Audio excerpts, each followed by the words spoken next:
Bismillahirrahmanirrahim. Assalamualaikum warahmatullahi wabarakatuh. Alhamdulillahi rabbil alamin. Qayyumis samawati wal ardin. Mudabbiril khalaiqi ajma'in. Ba'isir rusul salawatullah wa salamuhu alaihim ajma'in. Wa asyhadu an la ilaha illallah wahdahu la syarika lah al-wahidul qahhar.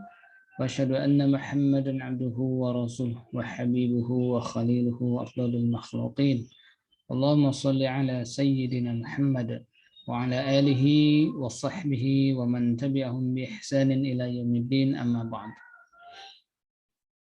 Bagaimana caranya agar kita bisa berbahagia ketika bertetangga dengan orang lain? Banyak hari ini orang yang merasa tersiksa ketika bertetangga dengan orang lain. Banyak hari ini orang yang merasa bencana ketika bertetangga dengan orang lain. Banyak hari ini orang yang merasa tidak nyaman hidupnya karena bertetangga dengan orang lain. Islam memberikan banyak jalan, banyak cara agar kita bisa bahagia bertetangga dengan siapa. Mudah-mudahan kita bisa mengamalkan. Di antaranya yaitu apa yang dikutip oleh Imam An-Nawawi di dalam kitabnya yaitu kitab Riyadhus Shalihin pada bab yang ke-39 hadis yang kedua. Kitab Riyadhus Shalihin bab yang ke-39 hadis yang kedua. Baik, mari kita baca. Bismillahirrahmanirrahim. Allahumma shalli ala sayyidina Muhammad wa ala ali sayyidina Muhammad wa an Abi Dzarr radhiyallahu anhu, dari Abu Dzar Al-Ghifari, semoga Allah meridhai beliau. Qala, berkata Abu Dzar, qala Rasulullah sallallahu alaihi wasallam. Apa kata Abu Dzar? Nabi atau Rasulullah sallallahu alaihi wasallam beliau telah bersabda. Apa sabda Nabi ini? Ya Aba Dzarr, wahai Abu Dzar, idza tabakhta maraqatan, apabila kamu memasak sayur atau sup, ya, sup, fa'aksir ma'aha, maka perbanyaklah airnya, wa ta'ahad jiranaka, dan tengoklah serta berbagilah dengan tetangga Anda. Riwayat Muslim, hadis ini diriwayatkan oleh Imam Muslim. Ini artinya hadis ini ada di dalam kitab Sahih Muslim yang kemudian dikutip kembali oleh Imam An-Nawawi di dalam kitab beliau yaitu Riyadhus Shalihin. Wa fi riwayatin lahu, dan dalam riwayat lain tetap dari Abu Dzar, an Abi Dzarrin, dari Abu Dzar Al-Ghifari, qala, beliau berkata, inna khalili, sesungguhnya kekasihku, kata Abu Dzar. Siapa? Yaitu sallallahu alaihi wasallam, Rasulullah sallallahu alaihi wasallam. Ausani, kata Abu Dzar, beliau sallallahu alaihi wasallam, Nabi sallallahu alaihi wasallam telah berwasiat kepada saya. Apa wasiatnya? Idza tabakhta maraqatan fa'aktsir ma'aha, apabila Anda memasak sayur sop atau sup, tsummanzur, ya, kemudian lihatlah ahla baitin, keluarga, min jiranika, dari tetanggamu, fa asibhum, maka, ya, berikanlah minha, dari sebagian sup tersebut, bima'rufin, dengan cara yang baik. Nah, di sini kita lihat beberapa makna, ya. Maraqatun, apa itu maraqatun? ma yutbakhu bil ma'i, sesuatu yang dimasak dengan air, dengan kuah, min lahmin wa ghairihi, ada dagingnya di situ atau selainnya ya. Itu makanya kalau kita sup mungkin ya, sayur sop ya, maka itu wasiat Nabi harus ditambahkan air. Langsung saja fa'asibuhum, maksudnya di sini ada fa'arsil ilaihim, maka utuslah kepada tetangga tadi ya, maka utuslah kepada tetangga. Dalam maksud tentu berbagi ya. Bukan hanya nengok saja udah pulang begitu saja. Bima'rufin bisyai'in yantafi'u bihi, dengan sesuatu yang bermanfaat fil i'tidam ya. Dengan sesuatu yang bermanfaat.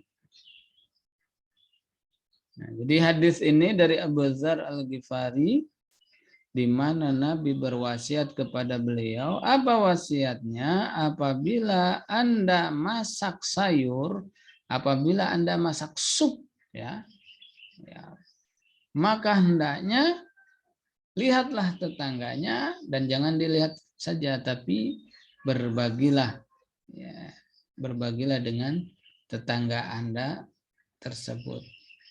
Makanya kata Nabi, fa'aksir, perbanyaklah ma'aha, airnya. Tapi tentu saja di sini maksudnya fokus pada berbagi, jangan fokus pada airnya. Ada juga akhirnya memang fokus pada airnya. Masak sup, diperbanyak airnya, dan dibagi tetangga hanya airnya saja tanpa isinya. Nah, ini juga membuat tetangga nanti yang nerima ya senyum-senyum tak menentu ya. Ini terima kasih sudah ngasih, tapi ya kuahnya saja apa nak dikata. Maka afadal hadis, faedah daripada hadis ini, istihbabu ihda'i syai'in minat ta'ami ila al-jirani. Disunahkannya ihda'u syai'in minat ta'am, ya, memberi makanan ya, memberi makanan ila jiron, kepada tetangga. Nah, ini baru satu kita dapat bagaimana sih caranya bertetangga itu tetap membahagiakan kita. Caranya gimana? Berbagi makanan. Ya, tadi masak sup, bagi. Ya. Besok-besok masak nasi goreng, bagi. Besok-besok masak nasi hangus. Ya jangan dibagi lah ya kalau hangus. Ya. Berbagi makanan dengan tetangga itu diantara cara kita berbahagia bertetangga. Kalau nggak sanggup berbagi seperti itu, bagaimana bisa bahagia, ya kan? Wa khasatun idza kanat lahu raihatan. Idza kanat lahu raihatun. Ya. Terkhusus apabila wanginya kemana-mana. Ya, idza kanat lahu raihatun. Apabila yang dimasak ini raihah, ada harumnya, wangi, wah semerbak kemana-mana. Masak semur jengkol misalnya, wah satu RT tercium. Nah ini hati-hati. Wa kana al-jiranu fi hajatin. Dan tetangga itu ya kanan kiri kita ini fi hajatin, memang orang yang kurang mampu, orang yang lemah, ya. Yang dalam sisi ekonomi dia ekonomi yang lemah. Aula yassara lahum tabakhahu, atau bisa jadi karena masak yang wangi sekampung ini menyebabkan apa namanya? Dia merasa pengen dan dia tidak punya kemampuan untuk memasak seperti yang dimasak oleh kita. Nah ini makanya harus kita care, peduli maksudnya dengan tetangga kita, terlebih ketika kita masak, masaknya ini wangi sekampung, tapi hanya berbagi wanginya saja. Nah, ini tidak akan sampai kepada bahagia bertetangga kalau hanya berbagi wanginya saja. Bahkan sekarang lebih parah, berbagi gambar saja. Berbagi gambar saja. Di grup RT, di grup emak-emak di kampung, ya, grup bapak-bapak di kampung. Satu anggota makan-makan enak, kirim foto, track di grup. Akhirnya yang lain merasa pengen, tapi ya hanya berbagi gambar saja. Yang lapar tetap lapar. Nah ini, jadi bagaimana agar kita berbahagia bertetangga? Hendaknya kita bersemangat untuk berbagi, maksudnya berbagi makanan dengan mereka. Jangan jadi orang yang pelit. Tapi tetangga saya pun jarang ngasih. Jangan lihat tetangganya. Hadis ini adalah bagaimana memulai dari pribadi kita. Nah inilah tingginya, ya, inilah tingginya ajaran agama Islam, mulianya ajaran agama Islam. Di hadis ini tidak dijelaskan, wahai Abu Dzar, berbagilah, ya, apabila kamu masak sup, perbanyaklah airnya, ya, agar bisa berbagi dengan tetangga yang juga suka berbagi dengan kita. Tidak ada hadisnya kayak gitu. Artinya apa? Pokoknya berbagi saja. Mau tetangga ngasih atau tidak, itu tidak menjadi urusan kita. Jadi yang pertama, agar kita berbahagia bertetangga itu adalah kita, ya, berbagi, ya, membagikan sebagian makanan yang kita masak dengan mereka. Lalu apa lagi? Nah, kita lihat hadis yang ketiga, masih di bab yang ke-39 kitab Riyadhus Shalihin. Kita baca bismillahirrahmanirrahim. Allahumma shalli ala sayyidina Muhammad wa ala alihi wa sahbihi ajma'in. Wa an Abi Hurairah radhiyallahu anhu, dari Abu Hurairah, semoga Allah meridai beliau. Nah, ini hadis dari Abu Hurairah. Kalau yang dua tadi hadis dari Abu Dzar Al-Ghifari.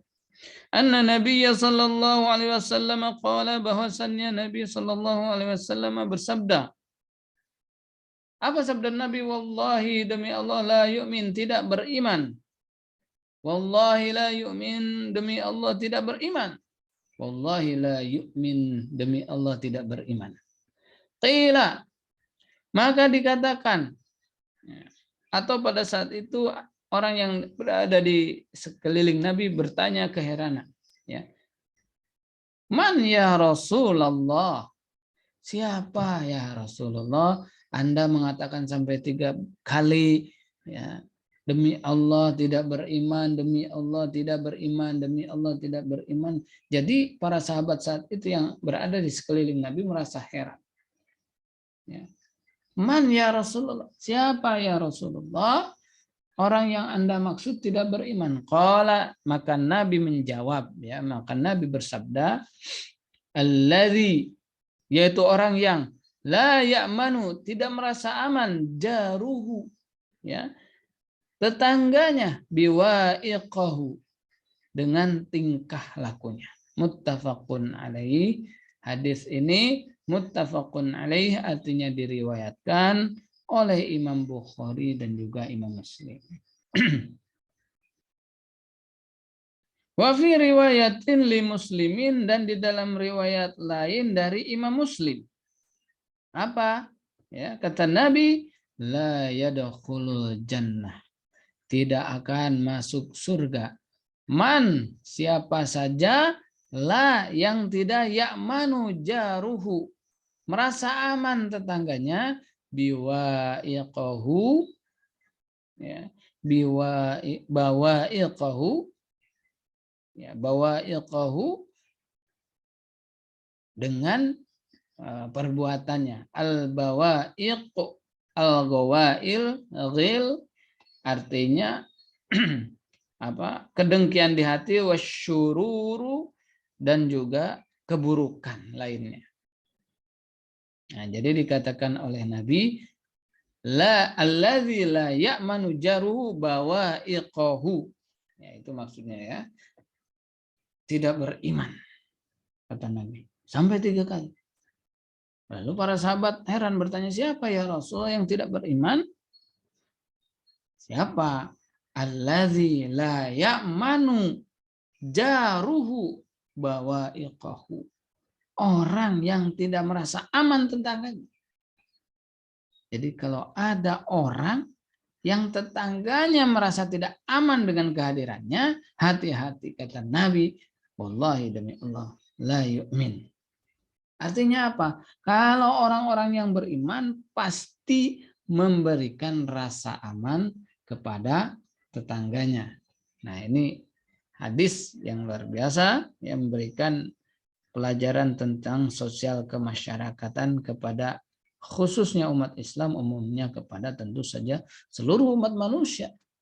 Umumnya kepada seluruh umat manusia. Afadal hadis, apa yang menjadi faedah hadis? At-tahziru, peringatan keras, min idza'il jirani, ya, bagi yang atau terhadap, ya, menyakiti tetangga. Hadis ini menjadi peringatan keras agar jangan sampai menyakiti tetangga. Ya. Wa an kaffa syarri anhu. Dan juga bukan hanya menyakiti tetangga, tapi juga menjaga tetangga kita agar tidak memperoleh keburukan, agar tidak memperoleh masalah. Ya. Anhum, ya, dari mereka, min kamali li imanin. Ya, min kamalil imani maksudnya di sini mungkin ya, adalah ciri sempurnanya iman, ya, wa karamil akhlaqi, adalah ciri mulianya akhlak. Jadi hadis ini sebagai peringatan, ya, jangan sampai menyakiti tetangga, hati-hati. Jangan sampai menyakiti tetangga. Dan bahwasannya menjaga diri agar tidak menyakiti tetangga, ya, menjaga diri kita agar tidak menyakiti tetangga kita, itu adalah salah satu ciri, ya, di antara ciri sempurnanya iman dan juga ciri mulianya akhlak. Jadi kalau orang yang beriman dan berakhlak mulia, dia pasti, ya, menjaga dirinya, mengevaluasi dirinya, melihat dirinya sendiri agar tidak menyakiti tetangga. Ya. Agar tidak menyakiti tetangga. Karena kadang-kadang tidak terasa, ya, tidak terasa. Baik dari perkataan. Kadang-kadang perkataan itu kita maunya bercanda, tapi ternyata diterima oleh tetangga sungguh-sungguh. Nah, sakitlah hati itu. Makanya termasuk berkata-kata pun kita betul-betul harus menjaga, ya, kecuali mungkin memang tetangga yang sudah akrab betul, ya, dijaga. Dan kemudian kita juga harus menahan diri. Kadang-kadang, ya, kita berbuat baik dengan tetangga atau kita bercanda dengan tetangga, tetangga lalu kemudian salah paham dengan kita. Lalu kita apa? Bicarakan dengan orang lain, si fulan ini tetangga saya ini kurang asik orangnya, begitu saja. Ini juga sama.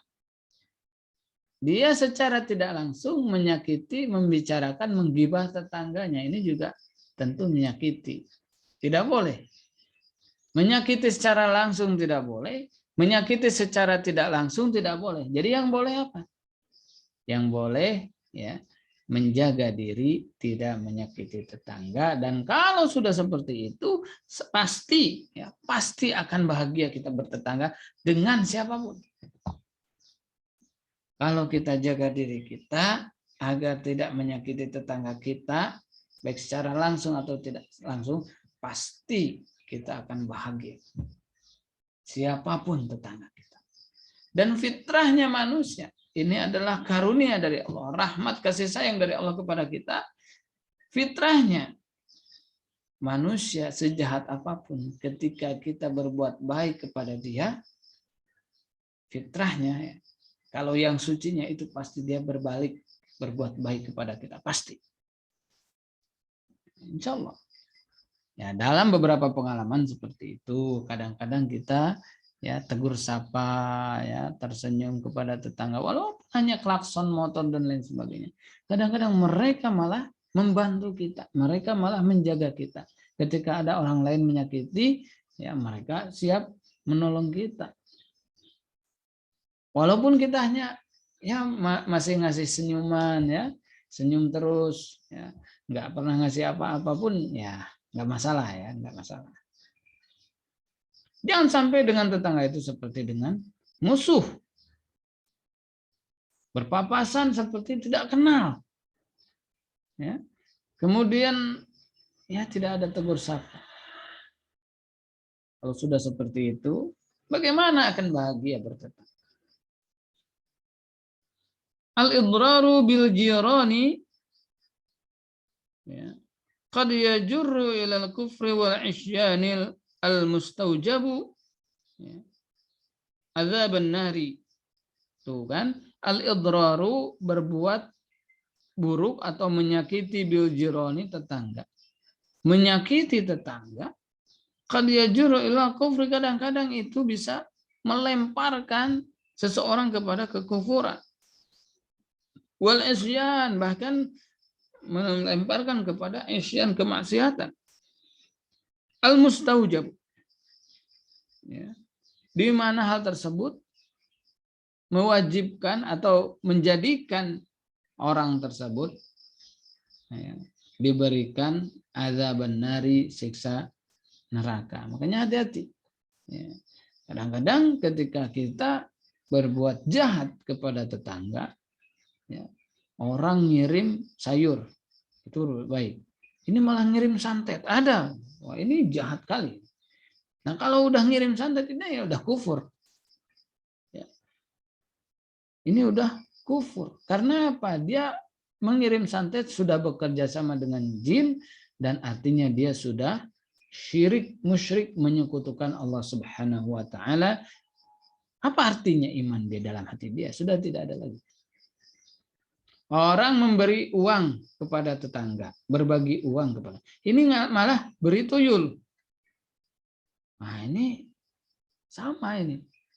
Artinya jatuh kepada jurang kekufuran orang-orang yang seperti ini, menyakiti tetangga ini, ya, terutama bila itu menggunakan teknologi, teknologi ya, menggunakan dengan cara sihir. Ini tidak boleh, ya, tidak boleh, haram hukumnya. Makanya kirimlah tetangga itu sesuatu yang baik, yang ma'ruf, sesuatu yang bermanfaat, ya. Jangan sesuatu yang menyakitkan mereka, ya, menyakiti mereka. Nah, ini jadi ini yang kedua, ya. Yang kedua, cara ya, atau di antara ajaran Islam yang menghantarkan kepada bahagianya bertetangga, bahagianya kita bertetangga dengan siapapun. Apa yang kedua adalah menjaga diri kita, ya, seluruhnya, entah anggota tubuh kita, lisan kita. Kalau sekarang mungkin jempol jari-jari kita, menjaga itu semuanya agar jangan sedikit pun menyakiti tetangga. Itu dikatakan sebagai kamalul iman, orang yang punya kesempurnaan iman. Orang yang menjaga dirinya agar tidak menyakiti tetangga, itu dikatakan ya, karamul akhlak. Ya, semulia-mulianya akhlak. Dan sekali lagi, fitrahnya, kalau kita sendiri menjaga diri kita tidak menyakiti tetangga, maka tetangga pun akan sebaliknya kepada kita, fitrahnya. Dan kita harus yakin. Kita harus yakin. Karena banyak hari ini orang kadang-kadang fokusnya kepada tetangga. Mau berbagi nggak jadi. Tetangga nggak, jarang berbagi juga sama kita. Buat apa? Nah, kadang-kadang ini yang sulit. Balas dendam. Tetangga menyakiti kita, kita balas lagi. Nah ini sulit berbahagia ketika kita bertetangga dengan siapapun. Ya, dengan siapapun. Mudah-mudahan kita bisa menjalankan dua hal ini. Apa yang pertama tadi, ketika memasak, ya, dilebihkan masakan tersebut lalu berbagi. Insya Allah kalau seperti itu, yakin pasti kita bahagia bertetangga. Yang kedua, jaga lisan kita, jaga anggota tubuh kita, jaga seluruhnya, jaga jari-jari kita agar tidak menyakiti tetangga. Dengan demikian nantinya tetangga pun akan menjaga diri mereka, bahkan akan membantu kita meskipun bisa jadi kita tidak memintai bantuan mereka. Ini sungguh luar biasa. Bahagia rasanya kalau tetangga itu peduli dengan kita, membantu kita, walaupun kita tidak meminta bantuan dari mereka. Dan apalagi lah kalau hidup ini, ya, apa yang diharapkan dari hidup ini? Kalau sudah mesra berhubungan baik dengan tetangga, udah nggak perlu apa lagi. Itu sudah sangat, ya, bahkan lebih dari cukup. Kita hidup, ya, akur dengan tetangga, damai dengan tetangga, itulah kehidupan yang bahagia. Walaupun bisa jadi rumah kita hanya rumah sederhana, ya, RSS gitu. Tapi kalau tetangganya baik, hidup bahagia. Kalau rumahnya mewah, pagarnya sampai 2 meter, ya, ditutup sekelilingnya, tetangga nggak tahu gimana ngetok pintunya, nggak ada bel dan lain sebagainya. Hidup seperti itu, terisolasi, lalu bagaimana merasakan bahagia? Walaupun terkadang, ya ini terkadang, walaupun banyak harta, kalau konflik terus dengan tetangga, hidup itu enggak enak. Walaupun banyak harta, tapi konflik terus dengan tetangga, enggak akan enak hidup. Nah, inilah ajaran Islam, bagaimana kita bahagia hidup, bertetangga dengan siapapun. Ya. Makanya, mana yang lebih penting? Banyak harta tapi konflik dengan tetangga, atau sedikit harta tapi bahagia atau mesra dengan tetangga? Oh, jangan mesra, bahaya nanti ya. Atau misalnya akur dengan tetangga, mana yang lebih penting? Nah, itu jawaban yang benar. Sudahlah banyak harta, ya, dengan tetangga pun akur, dengan tetangga pun damai, ya, nggak pernah konflik. Nah, itulah yang bahagia. Ya, mudah-mudahan kalau memang kita punya banyak harta, bisa tetap, ya, berhubungan baik dengan tetangga. Walaupun nggak ada harta, sekali lagi, walaupun sedikit harta kita, ya jangan sampai lagi pula ditambah dengan konflik dengan tetangga. Kalau memang sudah kurang pun harta kita, nah, lebih-lebih lagi kita harus berbuat baik atau menjaga hubungan baik dengan tetangga kita. Mudah-mudahan ada manfaatnya. Itu saja mungkin yang bisa disampaikan. Kita akhir dengan kafaratul majlis. Subhanakallahumma wabihamdik, asyhadu an la ilaha illa anta astaghfiruka wa atubu ilaik. Aqulu qouli hadza wastaghfirullah li wa lakum. Wassalamualaikum warahmatullahi wabarakatuh.